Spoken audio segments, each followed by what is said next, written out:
So this process happened just a few months ago, so it shouldn't be hard to find. So at the start of the year, we were introduced to our teachers.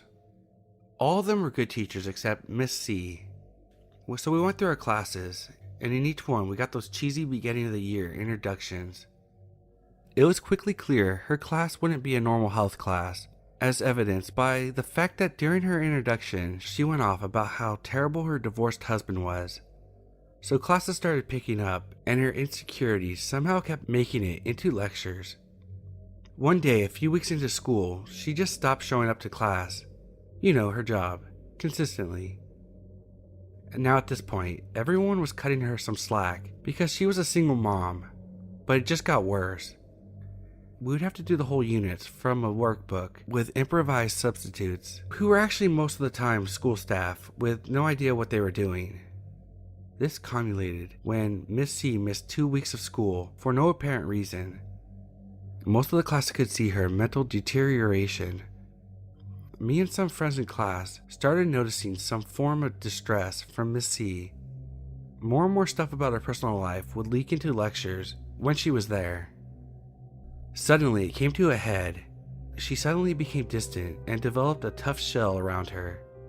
Miss C actually started coming to school consistently too. She started bringing her kids into class, closer to toddlers but still. I have a hunch that she started doing this to help justify her inaction to her employers. One day she just sort of broke down in class about how horrible her ex-husband was for not taking equal responsibility for their kids. It was a bad joke at this point about how long Miss C would last before being fired. Unlucky for us, it was too long. We just sort of endured lectures from this mentally unstable woman. Mind you, she was doing a fine job at suppressing traits associated with that around other school employees. One day, we come in and she wasn't in class, breaking her streak of actually coming in. We then got our answers about how long she would last. A counselor walked into the room. Everyone knew what was up. She was gone. But what had gone down exactly? She had walked into her ex-husband's house on a Sunday before that class period. Her excuse to her ex was to deliver cold medicine to her kids. After threatening to call the cops after her home invasion, she locked herself in the bathroom. She called the cops and unlocked the door to the bathroom. She then walked over to her coat, pulled out a gun, and opened fire on her ex's girlfriend, killing her.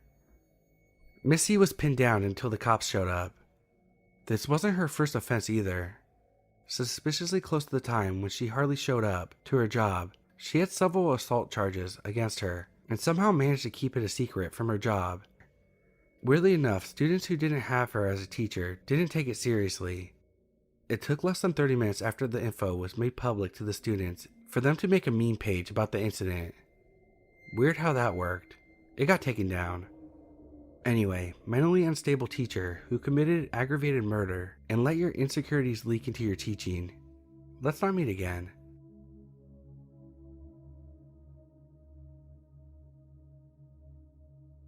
Ms. M. It's been about 12 years or so now.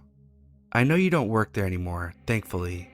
I don't know what could have possessed an adult woman, 50 years old no less, to torment and torture a child to their breaking point. Maybe you're just a miserable old bitch, or was a loser in school, so you targeted other losers to bring yourself up.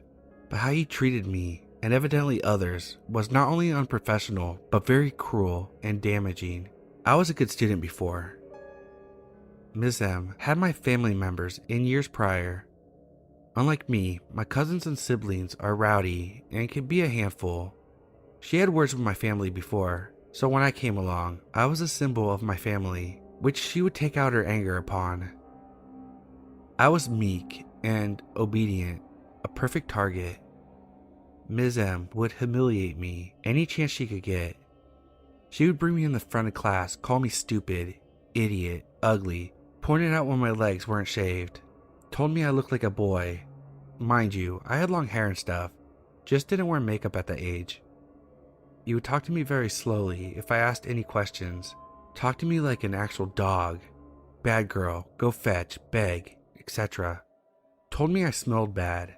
The list goes on and on. She would sometimes aggressively pat me on the head and shout, "Good girl," when I completed one of her dog commands.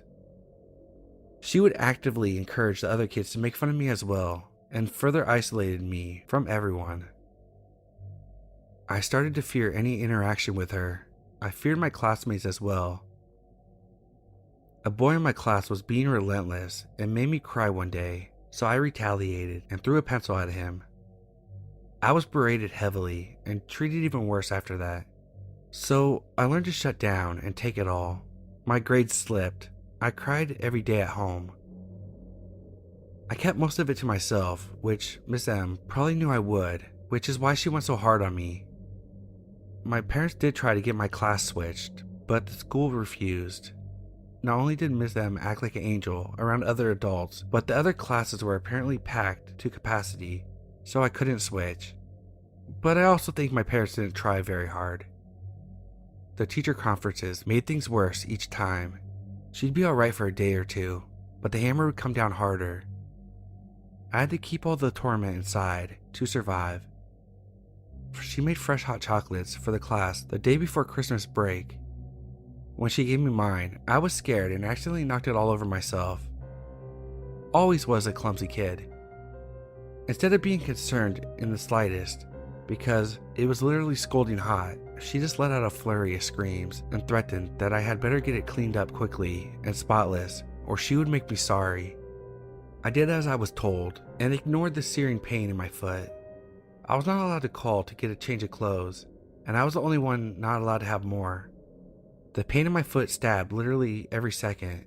It didn't let up all day, but I was so terrified, I said nothing and didn't shed a single tear, though it hurt like hell. When I got home and pulled off my sock, my skin came off with it from the burn. My mother was livid and finally stood up for me. After Christmas break, Ms. M was overly sugary to me. "Why didn't you tell me about your foot, sweetie?" And was overly accommodating. It scared me. I thought it was a trap. To my surprise, it lasted about 2 weeks. Must have had her ass handed to her. She wasn't as bad as before, but still sought to crush my spirit. On the last day of school, she refused to let me take any pictures of her. I wanted one to burn.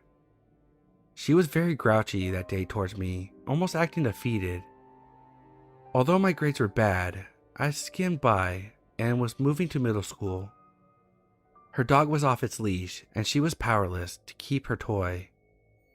She was hoping I'd fail. After 6th grade, I stopped caring about school.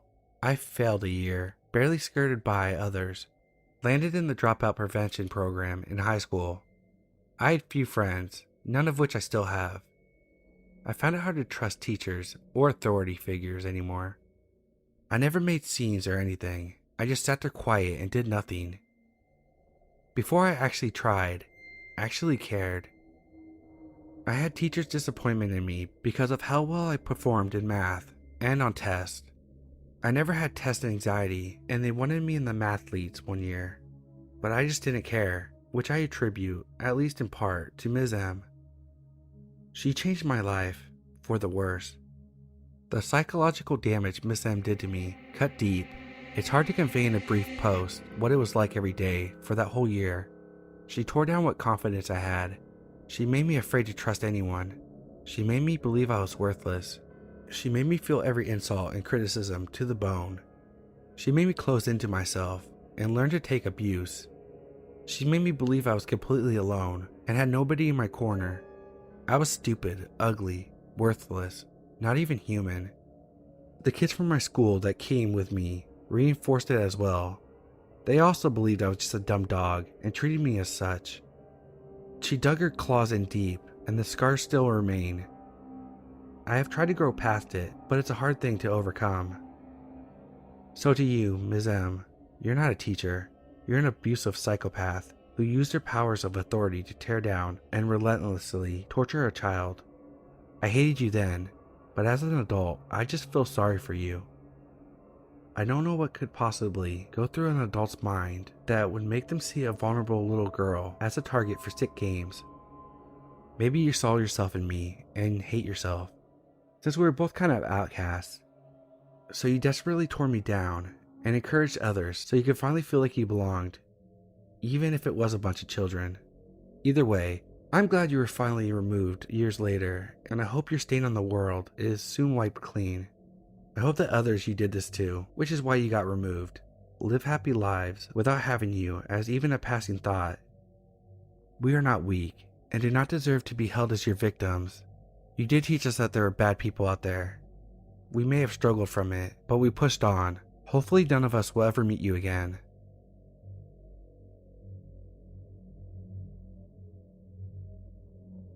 I'm not quite sure how to even start this story.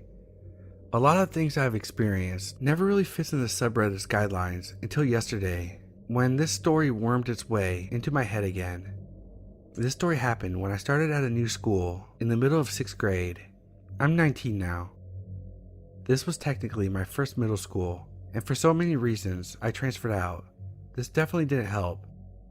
About halfway through, I switched into Spanish to finish out the year. I had almost always had a foreign language class, so I thought it would be a pretty easy grade to end with. There was a lot of buzz surrounding the Spanish teacher, Mr. D, and when I first saw him and how he acted, I thought I could tell why. He was a pretty eccentric guy who, if you only heard his voice and weren't looking at his stern face, you would think he was pretty jovial. He almost always pronounced our names wrong, and he had this gigantic windmill on wheels in the corner of his room. The windmill reminded me that I actually heard about this teacher from an older boy called Jay in my Sunday school class. I remember telling him I was going to a school. My mom and I had ran away in the middle of my 6th grade year, and I would start a new school after Christmas break ended. It was nice to know I had at least a couple people that I knew, so I asked them to tell me about the school, or if they had any advice. Jay told me that if I ever got Mr. D, to transfer out immediately. It sounded a bit dramatic, but as we got more acquainted with Mr. D, so too did he get more acquainted with us. One thing that always made us uncomfortable was how he would rub chapstick on his lips very aggressively for like a minute, which was definitely made worse when he'd stand with one leg resting on something and his crotch leaning forward. Sure, it's pretty uncomfortable, but not the worst thing in the world. Just a bit odd. Have you ever seen a woman with her boobs rested on a desk? Sometimes it's on purpose, and sometimes it's on accident, especially when you're short and sitting down. Mr. D started doing this, but with his dick. He'd stand close to the desk to look at our work, but his bulge would be laying on their desk. He wasn't desk dick height either, so he had to stretch a little to do it. But given how strange he already seemed to be, I brushed it off as him not being self-aware. I just feel bad for the first row. Flash forward, all of his little idiosyncrasies seemed to be more prominent as the days marched on. I remember once he even answered his phone and carried on a conversation for a bit before stepping out of class. A side note, he wasn't a great teacher. He wasn't even a good teacher. English obviously wasn't his first language, which was fine. But he was there to teach Spanish. Unfortunately, he didn't speak Spanish either. He always tried to use the school PC to pull up Spanish videos on YouTube for us to mindlessly stare at on his personal laptop.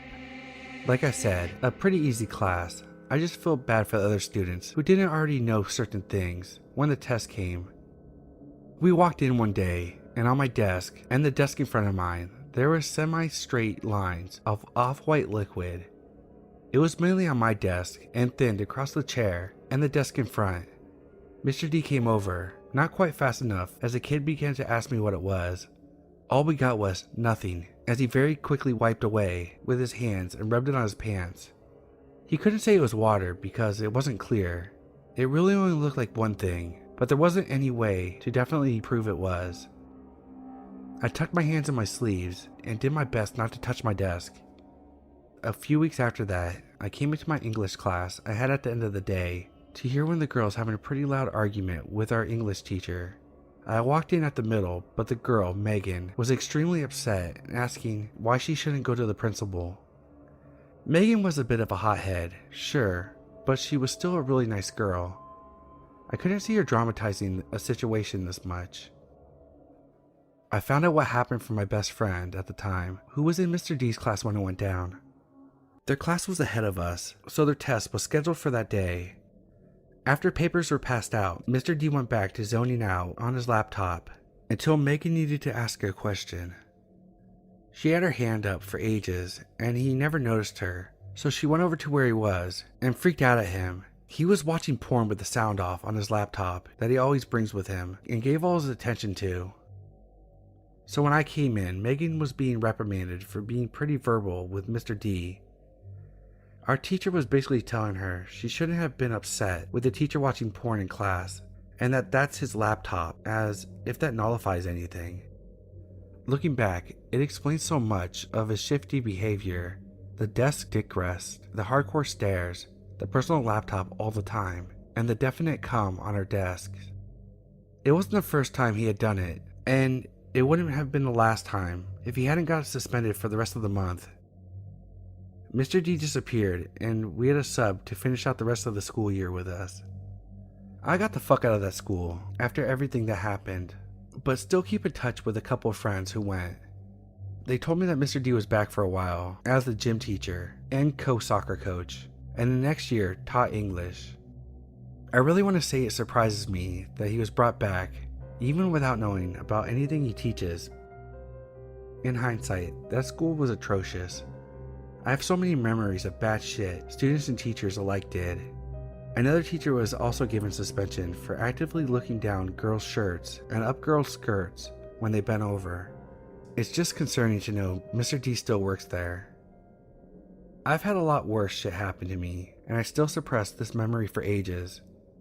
So teacher, who came on my desk and definitely scarred some kids for life, let's not meet.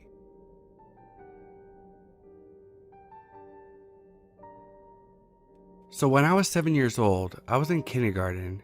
My birthday is late in the year, so I couldn't apply when I was 6 like most kids, since it was through the school year.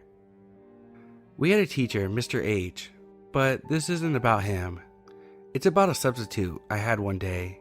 I admittedly don't remember his name, as he was only there for one day. Mr. H was amazing, very caring, very good with kids. This substitute was not.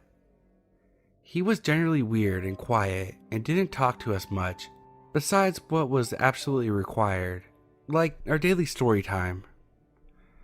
Issues arrived at story time. I was wearing a skirt with leggings underneath it. I was never feminine. Turns out I'm trans, so it makes sense. So I didn't cross my legs like a lady, and like my parents taught me. But hey, I was 7. So after story time, we had a little time that was like a free period. So kids painted, some just talked, some napped, or ate snacks. I was an avid reader, so I was reading like usual, sitting in the reading corner. The substitute was sitting there too. Nobody else was in this corner. The substitute turns to me and says, very bluntly, "Are you wearing panties? Because it doesn't look like you are." Keep this in mind, I didn't have my legs widespread, just not crossed.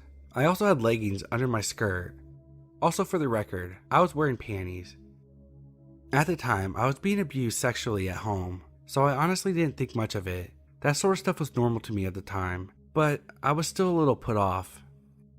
I decided to read somewhere else and got up to move to the other side of the classroom. The substitute followed me. Throughout the entire block, the substitute followed me around the class, keeping his eye on me as I did various kid stuff, like playing with the sand table, painting, and reading. Every time we were doing anything complicated, like basic addition or spelling, he'd be hovering over me, even though I didn't need help. He was also very touchy. He was constantly touching my shoulder, running his fingers through my hair, among other things. He never directly touched me inappropriately, but I was very uncomfortable with being touched at all due to the abuse at home. I ended up going home unscathed, and honestly, I didn't even tell my parents. I didn't realize it was even weird until years later, when I was about 11 and coping with the rest of my trauma, that I realized that was really creepy. So creepy kindergarten substitute teacher, let's not meet again, and I hope someone braver than I caught you and you got what you deserved.